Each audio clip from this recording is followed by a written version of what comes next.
नमस्कार साथियों, आप लोग कैसे हैं। मुझे उम्मीद है आप लोग बेहतर होंगे। दोस्तों, हम बात कर रहे थे एमपी पुलिस एग्जाम की और मैं उन सारे टॉपिकों को आपके सामने ला रहा हूं बिल्कुल ऑथेंटिक सोर्स से, जहां से प्रश्न बनाए जा रहे हैं। यकीन मानिए, अगर यहां से प्रश्न आएंगे तो आपके प्रश्न नहीं छूटेंगे। आज हमारा टॉपिक है खाम बाबा। एक और चीज मैं बता दूं, जिन लोगों को पीडीएफ नहीं मिलती है, आपको बता दूं, तपोभूमि ब्रॉडकास्ट के टेलीग्राम चैनल पर सारी पीडीएफ उपलब्ध हो जाएंगी। ठीक है, तो प्लीज वीडियो को शेयर जरूर करें अपने मित्रों के साथ, क्योंकि हमारा प्रयास है कि हम ज्यादा से ज्यादा वीडियो इन टॉपिकों पर बना डालें, ताकि जो विद्यार्थी रह गए हैं उनके प्रश्न नहीं छूटे। तो दोस्तों, आपने एक प्रश्न सुना होगा खान बाबा, यहाँ से बहुत प्रश्न आ रहे हैं, बच्चे बता रहे हैं। तो इसके बारे में लोग सिर्फ दो तीन बातें ही जानते हैं। मैं आपको अब काफी बातें बताने वाला हूँ। ये खामबाबा स्तंभ है। ठीक है, खामबाबा स्तंभ है। प्राचीन जमाने में ऐसे स्तंभ बनाए जाते थे मंदिरों के सामने। तो हम इस स्तंभ की भी बात करेंगे। हम इस स्तंभ के बिल्कुल ऑथेंटिक सोर्स की बात करेंगे, जो उस स्तंभ के पास लिखा है, अभिलेख जो लिखा गया है सरकार के द्वारा, जो कि जानकारी बिल्कुल सही होती है, वहीं से प्रश्न बन रहे हैं। तो ये सारी चीजों का हिंदी रूपांतरण में अभी आपको उपलब्ध करवा रहा हूँ। साथ ही साथ इस क्षेत्र में, मतलब विदिशा के आसपास सागर वगैरह में भी और भी स्तंभ है, उनकी भी जानकारी थोड़ी मैं आपको दूंगा। ठीक है, इसके बाद इस स्तंभ के जस्ट नीचे मेन बात क्या लिखी है उसको भी बताऊंगा, और जो इंग्लिश में अभी लिखा था उसका हिंदी रूपांतरण भी आपको उपलब्ध कराऊंगा। तो सबसे पहले हम जो शुरुआत करते हैं वो इस फैक्ट से करते हैं। ठीक है, यहां से स्टार्ट करते हैं हम सबसे पहले। ठीक है, थोड़ा सा देखना, थोड़ा सा हो सकता है समझने में दिक्कत आए, दिखने में दिक्कत आए, तो क्वालिटी को बढ़ा लेना। तो खामबाबा जो है वो विदिशा से कितने किलोमीटर दूर है? 4 किलोमीटर दूर है। कौन सी नदी के किनारे स्थित है? बेस नदी के किनारे स्थित है। बेस नदी के कौन से तट पर स्थित है? उत्तरी तट पर स्थित है। और किससे निर्मित है? पत्थर से निर्मित प्रतिमा है। कितनी ऊंची है? 20 फुट 7 इंच ऊंची है। ठीक है, एक स्तंभ है। स्तंभ स्तंभ मतलब खंबा, जिसे किस नाम से जाना जाता है? खाम बाबा के नाम से जाना जाता है। इस स्तंभ पर कौन सी भाषा लिखी है? तो आप देखेंगे प्राकृतिक भाषा के द्वारा इस पर जो है रेखांकन किया गया है। ठीक है, और ध्यान रखें, इस पर थोड़ी सी संस्कृत भाषा भी है जो हम आगे पढ़ेंगे। तो प्राकृतिक भाषा की लिपि में इस पर कितने लेख लिखे हैं? 2 लेख लिखे हैं। ध्यान रखना, 2 लेख, जिसमें लिखा है कि हेलियोडोरस, कौन? हेलियोडोरस नामक एक यूनानी ने वासुदेव, उस समय विष्णु भगवान को क्या बोलते थे? वासुदेव, के सम्मान में इस स्तंभ का जो है, इस स्तंभ को गरुड़ स्तंभ के रूप में स्थापित किया था। मतलब ये स्तंभ पहले क्या जाना जाता था? गरुड़ स्तंभ के रूप में, जो अब खामबाबा कहलाता है। वह यहाँ शुंग वंश के 9वें शासक भागभद्र के दरबार में तक्षशिला शासक एंटियोकस के राजदूत के रूप में आया था। तो ध्यान रखना, हेलियोडोरस को किसने भेजा था? तक्षशिला के शासक थे, यूनानी शासक था एंटियोकस, इसके राजदूत के रूप में ये इंडिया में आए थे। किसके दरबार में आए थे? भागभद्र के दरबार में। सन 1963-65 के उत्खनन में इस स्तंभ के समीप 4वीं शताब्दी ईसा पूर्व में विष्णु मंदिर रहे होने की प्रमाण भी मिले है। कहने का मतलब ये कि इसके बगल से एक विष्णु मंदिर भी था। इसका प्रमाण भी कब मिला? 1963 और 65 में मिला है। तो ये चीज आपको, ये फैक्ट ध्यान रखने। एक बार फिर देखें, 4 किलोमीटर दूर विदिशा से, बेस नदी के किनारे पर, उत्तरी तट पर, पत्थर से निर्मित, 20 फुट 7 इंच ऊंचा, खामबाबा के नाम से जाना जाता है। प्राकृत भाषा में अभिलेख लिखे हैं। कितने हैं? 2 हैं। हेलियोडोरस ने बनवाया था। हेलियोडोरस किसके सम्मान में बनवाया था? भगवान विष्णु के। गरुड़ स्तंभ के रूप में जाना जाता है। कौन से वंश के शासक के यहाँ पे ये आया था? शुंग वंश के शासक भागभद्र के यहाँ पे आया था। कहां से आया था? तक्षशिला से आया था। किसके राजदूत के रूप में? एंटियोकस के राजदूत के रूप में आया था। यहाँ का उत्खनन जब किया गया था तब का पता चला था कि यहाँ पे विष्णु मंदिर थे, 1963 और 65 में। ठीक है, तो ये जानकारी आपके लिए महत्वपूर्ण थी। अब जो हमने इंग्लिश में देखा था अभी डॉक्यूमेंट, ये मैं आपको दिखा दूं। ये जो इंग्लिश में लिखा है, इस पूरे इंग्लिश डॉक्यूमेंट का हिंदी रूपांतरण मैं आपको बता रहा हूं, क्योंकि यहां से भी प्रश्न बनने के चांसेस हैं। तो यहाँ पर देखेंगे हम A to Z वही बातें हैं जो उसमें लिखी है, मेरी तरफ से कुछ नहीं है। इतिहास संस्कृत साहित्य में विदिशा क्षेत्र सहित पूर्वी मावा क्षेत्र को किस रूप में जाना जाता था? अकरा। मतलब विदिशा को और पूर्वी जो मावा क्षेत्र था उस टाइम का, उसको एक शब्द दिया जाता था, अकरा। ठीक है, अकरा के रूप में संदर्भित किया गया था, जो बौद्ध और उसके बाद की अवधि में सांस्कृतिक श्रेष्ठता की एक बड़ी ऊंचाई तक पहुंच गया था। कहने का मतलब यहाँ पे सांस्कृतिक गतिविधियां होती थी। फिर दूसरा फैक्ट है, प्राचीन काल में विदिशा के आसपास के क्षेत्र को दसमा नाम से भी जाना जाता था। किस नाम से? दसमा। ठीक है, जिसकी राजधानी विदिशा या बेसनगर थी। तो दसमा और विदिशा या बेसनगर। फिर देखते हैं, गंगा घाटी दक्कन बेशनगर या बेशानगर के बीच दक्षिणी व्यापार मार्ग पर स्थित होने के कारण प्राचीन विदिशा क्या था? चौंका देने वाला एक प्राचीन व्यापारिक शहर था। कहने का मतलब ये है कि ये गंगा घाटी और जो अपना जो दक्षिण भारत है दक्कन, इसके बीच में मार्ग का काम करता था। मतलब इस कारण से ये एक अच्छा व्यापारिक शहर बन गया था। फिर आप देखेंगे एक बौद्ध ग्रंथ है दीपवंश। दीपवंश क्या है? एक बौद्ध ग्रंथ है के अनुसार मौर्य सम्राट अशोक जो थे वो बेसनगर में रुके थे जब वह अवंती के वायसराय के पद में शामिल होने के लिए उज्जैनी के रास्ते में थे। कहने का मतलब अशोक का संबंध भी बेसनगर से रहा है। वो बेसनगर में रुके थे। कहां रुके थे? उदयगिरी पहाड़ी के निकट। ठीक है, कब रुके थे? जब वो अवंती के वायसराय के पद पर थे।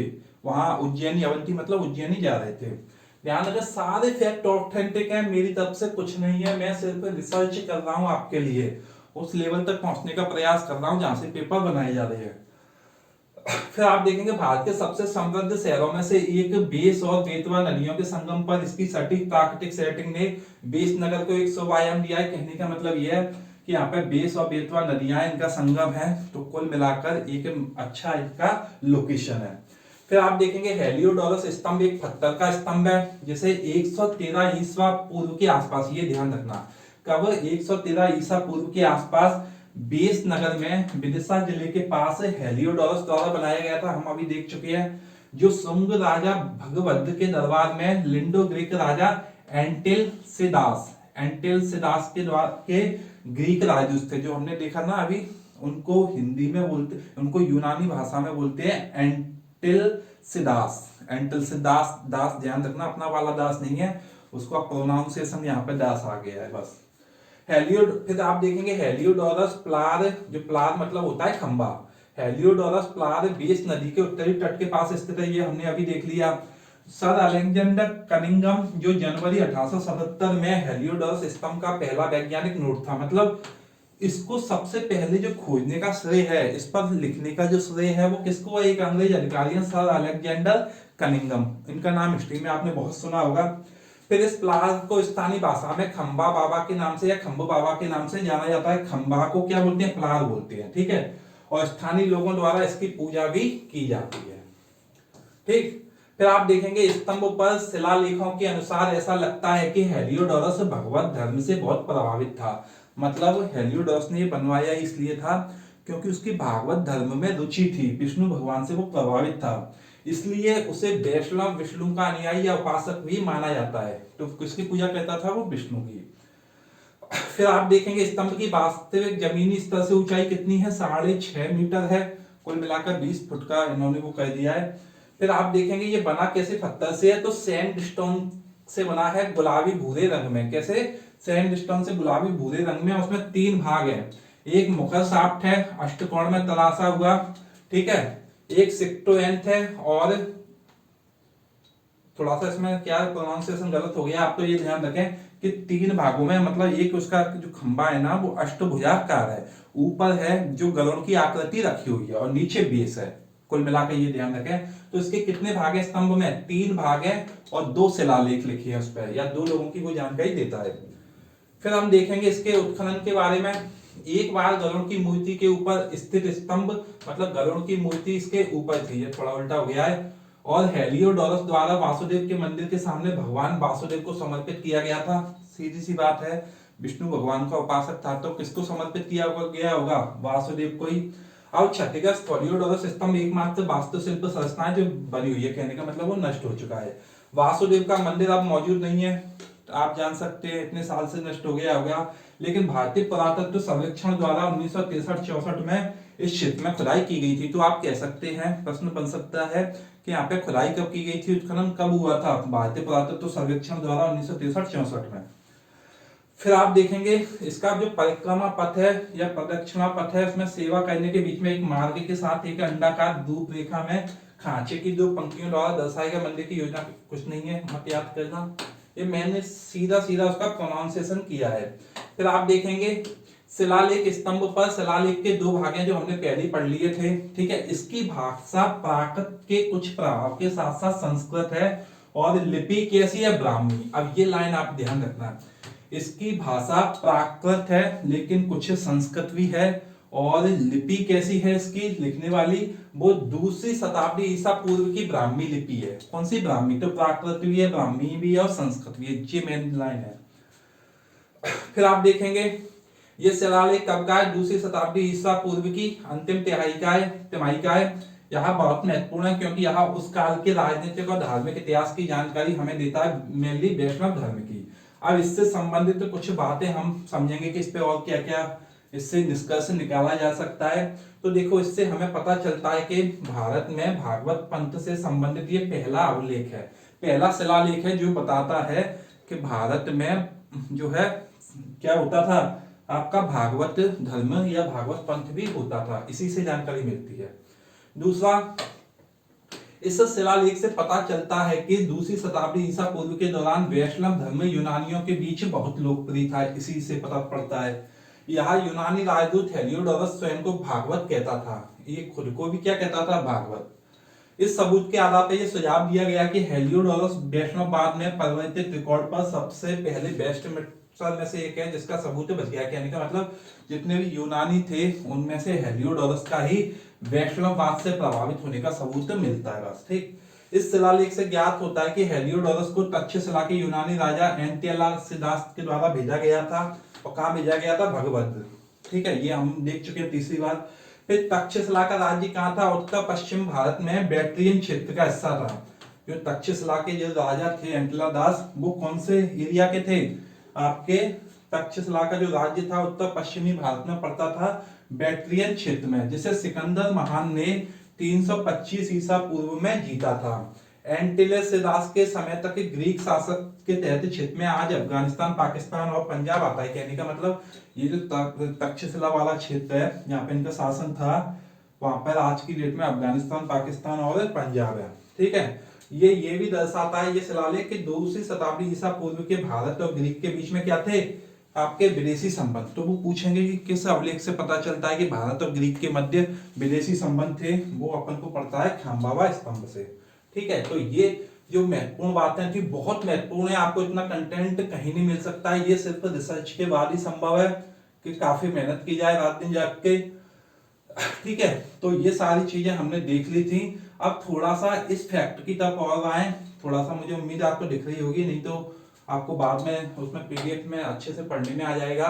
इस क्षेत्र में अन्य वैष्णव स्तंभ, मतलब और भी स्तंभ है इस क्षेत्र में, तो पढ़िए।